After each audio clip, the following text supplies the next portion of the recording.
Modern Who has given us some of the best characters since Doctor Who as a whole made a comeback in 2005. From the new incarnations of the Doctor to their wonderful companions over the years, it's hard not to love most, if not all of them. Upon these characters' departures, though, some of the best and most dramatic episodes of Doctor Who take place. But one of the greatest scenes written, but never filmed, completely robbed one of these characters the greatest ending the show could have ever given a companion.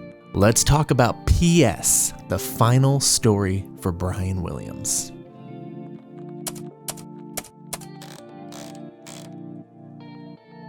Welcome to the channel. If you're new here, please give this video a like and consider subscribing. I mean, it does go a long way. And look at this graph! We were so close to 69%, but I can't be bothered to be upset because it's tipped more towards the subbed. So thank you.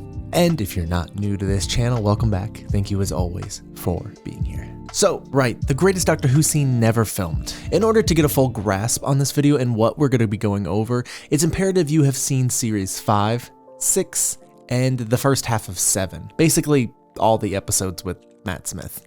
So Matt Smith took over as the Doctor in 2010, and his first episode outing, The 11th Hour, met his main companion Amelia Pond and her quote, boyfriend, Rory Williams. Together the two, and then eventually 3, would travel and adventure together before getting married officially at the end of season 5. Amy and Rory, not... never mind. Through season 6, it's pretty standard traveling, adventuring, but in season 7, we see that the relationship feels a bit rocky, and we're then introduced to Rory's father, Brian, in the second episode, Dinosaurs on a Spaceship.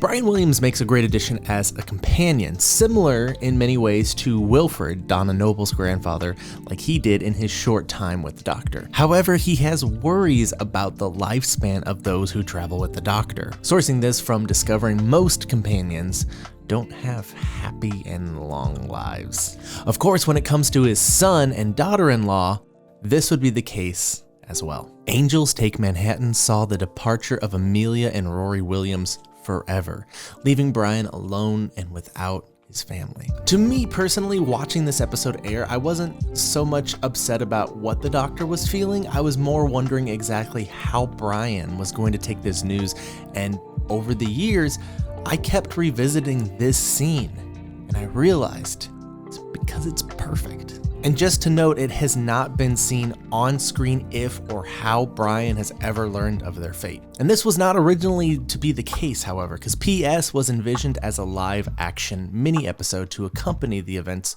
following The Angels Take Manhattan. However, according to its writer, Chris Chibnall, yes, that very same Chibnall, it was canceled when Mark Williams proved unavailable to reprise his role as Brian when they opted to film this months after he had worked on the show. Its storyboards were then animated, and narration was commissioned from Arthur Darvill, who played Rory. Ultimately, the scene was made public by the BBC as a webcast that was uploaded following the broadcast originally of The Angels Take Manhattan. To date, though, no home video release has occurred, with PS being omitted from both the UK and North American editions of the Series 7 DVD and Blu-ray box sets. So, unless you're a decently big Doctor Who fan, you would have no reason to search for this, or even know that it exists. And to me, that is the most aggravating and depressing omission that they could have ever made, because it's one of the best things they have ever had written for the show, and it makes me understand why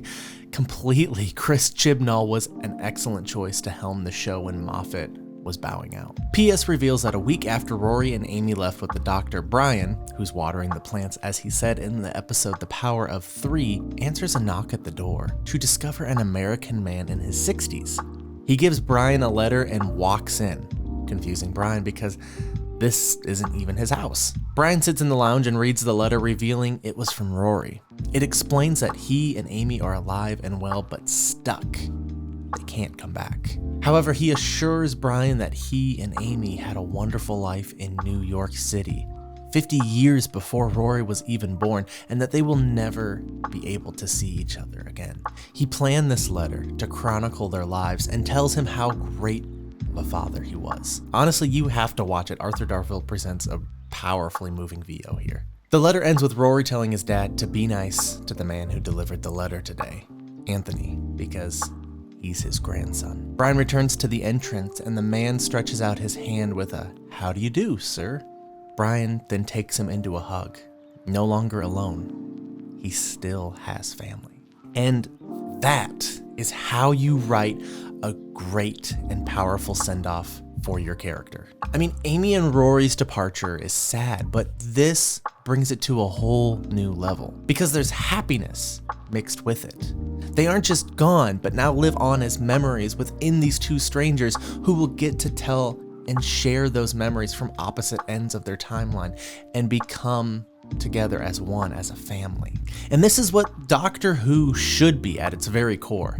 The very spirit of the Doctor invades the lives of the companions, and more often than not, they change and become even better, stronger people. This was not something the Doctor fixed or even tried to make right, but Rory and Amy for the benefit of Brian, who, without this mini episode, would have lived the rest of his days alone, never knowing what happened to his only son. That's how the show wants you to remember these characters in its present state. And that's why I think this episode, PS, is so important to not only first-time viewers, but even people who have watched the series over and over again, who maybe don't even know that this exists.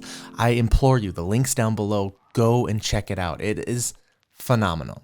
Whoever working on this show at this time that didn't push to make this happen sooner to fit with Mark Williams either did it incompetently or maliciously to preserve the original ending between Amy and the Doctor. Or maybe I'm just looking to point a finger because I am still, to this day, nearly 10 years later, gushing over the greatest Doctor Who scene that was never filmed.